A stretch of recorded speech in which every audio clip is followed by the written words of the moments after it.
If you have people in your life treating you poorly, what you need to remember is it's not personal.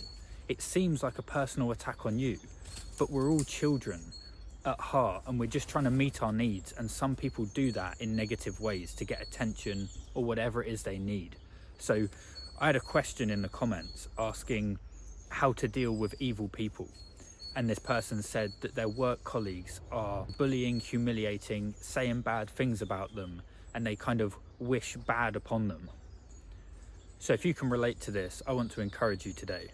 So if you think, if a 5-year-old come up to you and called you a name or said something you don't like and was horrible to you, you wouldn't take it personally. You would just go, oh, just a kid, you know, they'll just do whatever. It doesn't bother you. It's water off a duck's back. And it's like I learnt this with my dog. Bo, she's a puppy. She'll do things that just are so annoying. But then 5 minutes later, you think she's a puppy. It is what it is. It's just part of it. There's nothing personal. I don't hate her for the rest of my life. I don't, you know, take it out on her for the rest of my life. And it's like with kids. Your refractory period of being annoyed by them is about 2 seconds. They do something, it's really stupid, really annoying, and then 5 seconds later you're like, just a kid, crack on, wait to the next one. And this is what I do with people now. Oh, that was a bit harsh what this person did, but we're all just children. We're all just got these same needs, and I forgive them and then wait for the next time that they do something silly, and I'll do the same thing. So you wouldn't hold it against a child, so don't hold it against your colleagues or your friends, because we're all just children. So the reason this happens is we all have a set of needs. You can look up Maslow's hierarchy of needs, and they're instilled in us from childhood. And when you're a child, you've got a set of skills at your disposal and you just get what you need. So if you're hungry, you start crying and food appears. If you're tired, you start crying and you get put to bed. If you're lonely, you start crying and someone comes and plays with you. If you're bored, you know, all of these needs are met by crying. The thing is, when you grow into an adult, you can't do that anymore. You can't just instantly start crying and think that it's going to come to you. But you basically do the same thing. These needs don't go away. You still have the needs, and these people you're dealing with are the same. So instead of crying, you use more creative, more adult ways of doing it. So I'll give you a quick example. I post videos of me cooking burgers on TikTok, and the comments are usually very positive. And I kept getting these comments because I'm quite slow in comparison to like a proper burger place. I get comments, the famous 1 hour burger. And I think it's the same person on multiple accounts. They really are like just posting this. And when videos get a lot of views, you can't always see the comments. So I noticed this trend. This guy just kept commenting, or this person. So I just commented back, really appreciate the support, and then pray hands emoji. And straight away underneath, although it's kind of like a hate comment, oh, the famous 1 hour burger, straight away underneath he commented back, for real though, really like what you're doing, or something. So this is a person that's actually supporting me. And even negative comments are good. If you know how the algorithm works, even negative comments, any engagement's good. So I thought, oh, what's the psychology behind this? This person, because I don't respond to many of the comments, wanted my attention. So he's just trying to get dad's attention. And then when I showed him the attention in a positive way, I didn't say stop commenting that or delete his comment or something. He was like, oh, thank you, like I do actually like your videos. But he could have commented something like, love the videos, and I never would have seen it, and he never would have got that, what he desired. So we use certain ways. It's just, children do this. If they be good, you might not pay them attention. If they act up, you tell them off. That's still attention. So what they wanted was attention. So I'll give you another example just to illustrate that we are all children. I'm on an RCIA course at the moment to become a Catholic, and we're all sat round and they do a presentation to teach us certain things about the faith. And there's a bunch of adults and some 15-year-olds, like younger people on the course.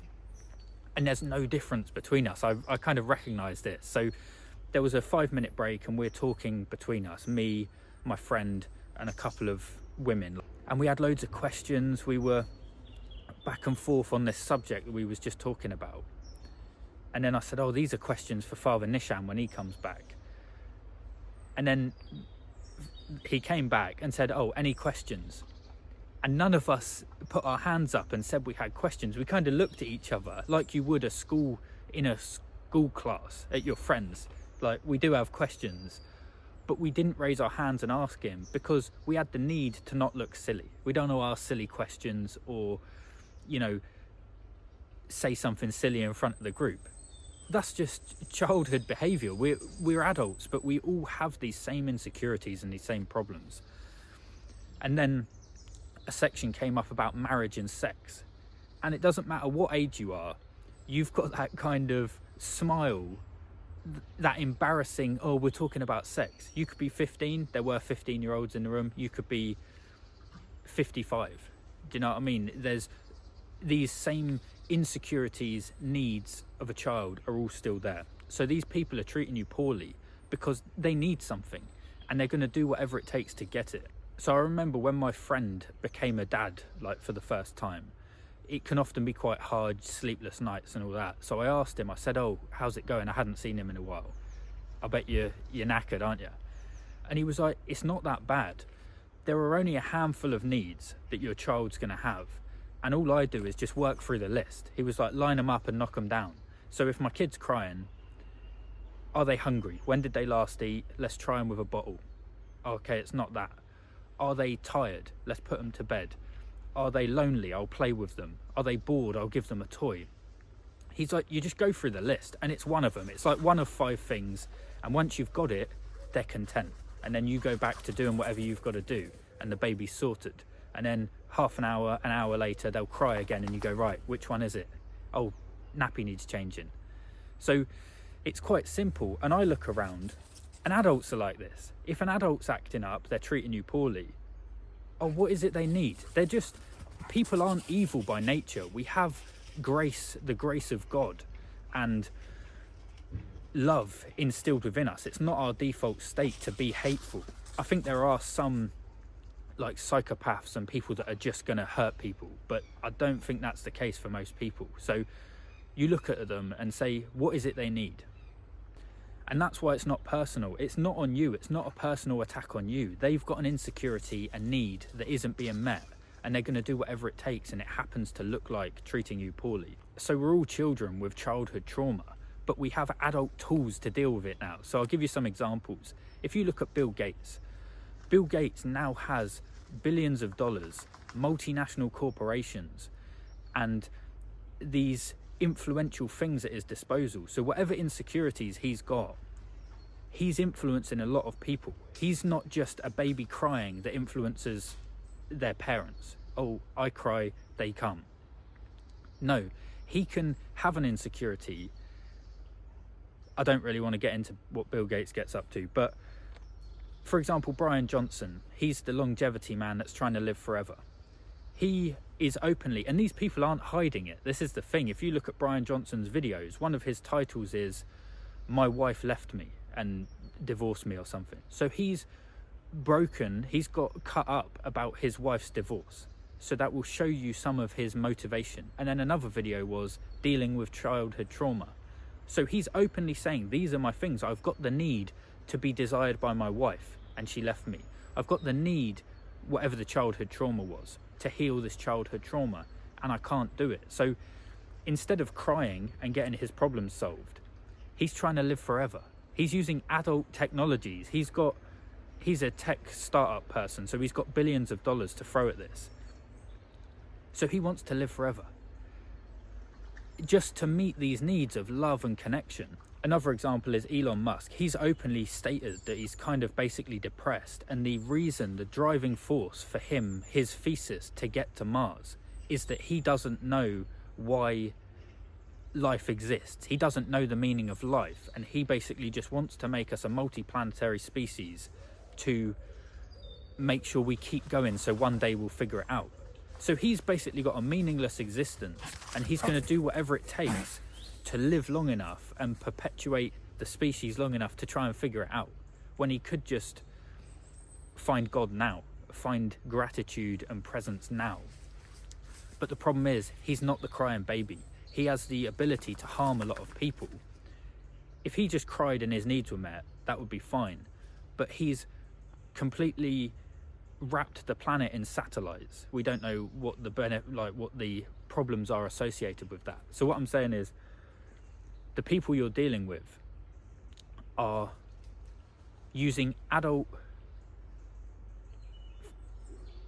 things to meet childhood needs, and it looks like harming you and treating you poorly. If you think of Elon Musk, you know, when you've got children playing, he's the child that stole all the building blocks off the other child to build his castle bigger.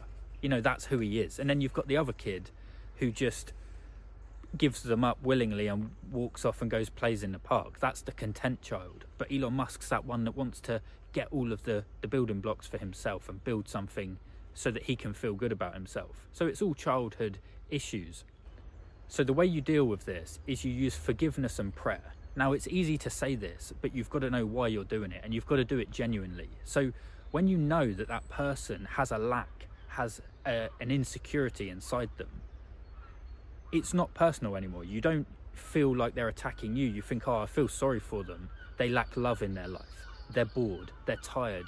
They're hungry. How many people, when they're hangry, you know, they have a go at somebody and they don't mean it? We're all just children running around doing this to each other. So I just look at people now and I go, right, what is it you're trying to get? And if I can give it to you, then it solves the problem. So even though you're being horrible to me, if I can provide you with that thing you need, is the person hungry? Well, when I go on my lunch break, I'll bring them a sandwich, and they might completely change how they're acting towards me. Is it that they're tired? Well, that person has just been on 3 night shifts, and I get, you know, cranky when I've been on night shifts. So put it on the other person. What is it they're lacking? So if the person's being really horrible to you, it's not your responsibility to meet their needs. So if you can distance yourself and remove yourself from them, then that's what you want to do. But if they're work colleagues, try and meet their needs with compassion, kindness and forgiveness. If they're being horrible to you, that's fine. Don't take it personally. Try and kill them with kindness. Give them what they need. Work out what their need is. You could ask them straight up. Be like, you know, depends how you want to approach that. But so I gave the example of the person commenting on TikTok videos. That's very superficial. It doesn't matter. But I've had people really harm me and hurt me. And it cut me up for like 6 months. And the whole time I'm like, why would this person do this to me? It's all about me. And then I realized, what are they trying to get?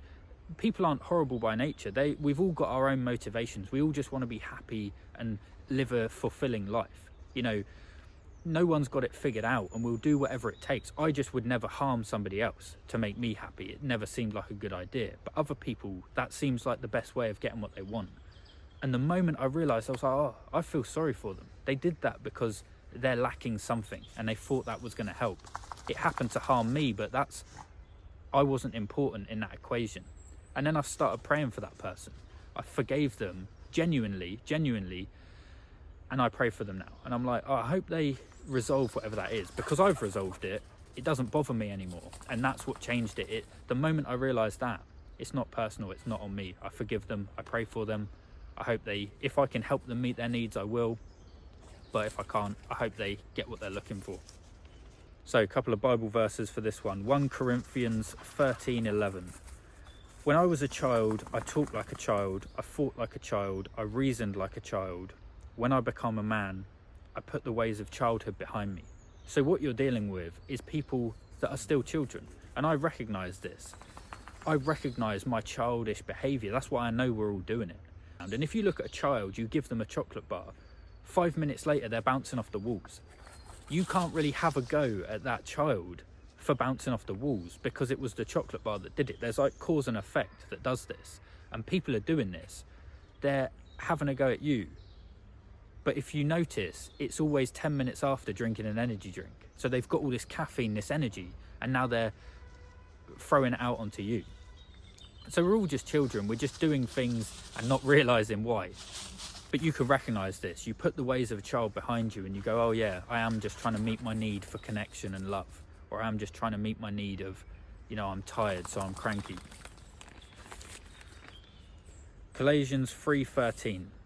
Bear with each other and forgive one another. If any of you has a grievance against someone, forgive as the Lord has forgiven you. So this is why you forgive. It's all right saying forgive without knowing why, but you do it because we're all just on this journey. We're all just trying to figure it out, and they need compassion, and maybe they'll get what they need. Matthew 7:3. Why do you look at the speck of dust in your brother's eye and pay no attention to the plank in your own eye? So we're all guilty of this. The reason I know this is true is because I recognized it in myself. If I'm tired, I don't treat people as well. If I'm hungry, the same case. All of these things, it's just a list of needs. Look at what you need in life. And if they're not being met, I don't usually project that on other people, but that's not the case for everybody. So that's the reason why people are treating you poorly. They're not evil. People aren't evil by nature. They're just, life's quite hard. When you're a kid, life's easy. All your needs are met and you don't really have to do anything. You don't have to worry. When you become an adult, it becomes more about survival. It's on you. If you're hungry, you've got to sort it. If you're lonely, it's on you. And look around. A lot of people don't have the answers to the solutions. And this is why I'm becoming a Catholic. This is why I like the Christian faith, because a lot of the answers are there. When I'm lonely, I know what to do. When I'm feeling angry or wrathful or lustful, I know what to do. The answers are laid out. So I'd invite you to have compassion and forgive these people genuinely. Try and meet your needs if you can. Try and avoid them if you have to. But I think that will give you a different perspective on dealing with evil people. Hope that helps. Speak to you soon.